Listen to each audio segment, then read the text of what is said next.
Welcome back. In this video, I want to walk you through actually using the USPTO website. So you can just throw in USPTO in your Google bar up here. This should come up, the United States Patent and Trademark Office. And we're going to want to click into this website. Now, patents are very complicated depending on your business. If you have to file a patent, you're definitely going to want to get a patent attorney. But as I mentioned, we've been talking a lot about trademarks. So we are going to click into the trademark space.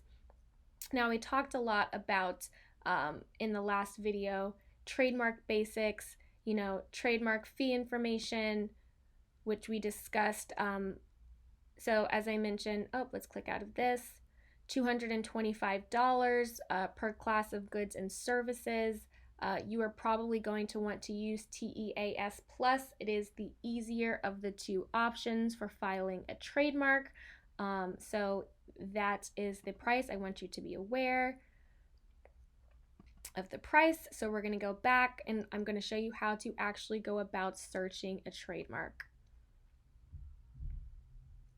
So you click search a trademark database and you're actually going to want to click on this link right here. Mine is purple because I've clicked it so many times. Yours might be blue. You're going to want to click into the Trademark Electronic Search System, or TESS. Once you're in TESS, you'll have the opportunity to search a basic word, search a word and or design, search a word and or design mark search down here as well, the free form versus the structured. For most of you, you're just going to want to be searching, your actual company name, which means you're just going to want to go in here to the basic word mark search for new user.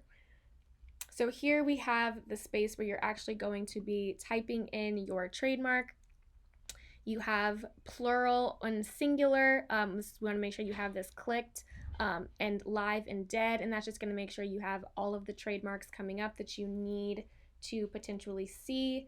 You want to see what's dead, you want to see what's live, you want to make sure you also have the combined word mark clicked in the field under search term and search all terms. You want to make sure it doesn't say search terms or exact search phrase. You want to search all terms so that you're coming up with more or less a potentially exhaustive list. So I am going to search the trademark fluffy pillow, since it's what I talked about in the last video.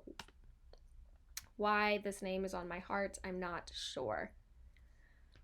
Oh, and look at that. I didn't think it'd be available, but it looks like it might be. So as you can see, there are two companies that have fluffy pillow in them, and both of them say dead. If a mark is dead, that means that no one is using that mark, and you are more than likely going to be able to use the mark, which is amazing. If it says live, it would be, a different story, and this would be a mark that you're not able to use. Again, as I mentioned, if you are trying to get fluffy pillow trademarked for an actual pillow, you're going to have a really hard time proving that you should be able to use the mark because it's descriptive. There is a way around the descriptive mark requirements.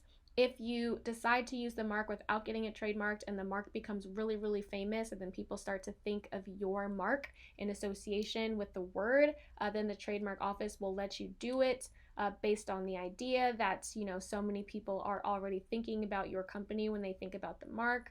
For example, I used to work at MTV and they were trademarking the name Teen Mom, which is very descriptive of the television show. It's about teenage mothers. So as you can imagine, they couldn't originally, show that they should be able to trademark that mark, but they were able to submit an application based on the secondary meaning principle, which is what I'm talking about. They showed that so many people watched the show and the show had so many followers that every time someone said Teen Mom, they automatically thought of the show, and you can get a trademark that way if you really want to have a descriptive mark, but it's a lot harder to do. So even though these marks say dead, I want to go and click just so that you can kind of get an idea of what a registration looks like. So it looks like here the word was for called fluffy pillow, and surprise, surprise, it would be too descriptive if it was a pillow. So this actually was not for a pillow. It was for cosmetic preparations for skincare, cosmetics, cosmetics and makeup, moisturizers. So people were using it in a completely different capacity, which is probably why it was trademarked in the first place. And if you look down here, it says dead now, and you can see when it was abandoned. It was relatively recently, actually, June 8th, 2020. And it says dead around here, and you can also see where the mark was living. The mark was living on the principal register. As we mentioned in the past, you can only have a mark on the principal register if you have actually started to sell or use the product and it is in the stream of commerce. So it looks like they were actually selling this product. All right, and I want to show you another combo. Let's trademark a name that's well known, like Disney. Disney is crazy about their trademarks. And submit.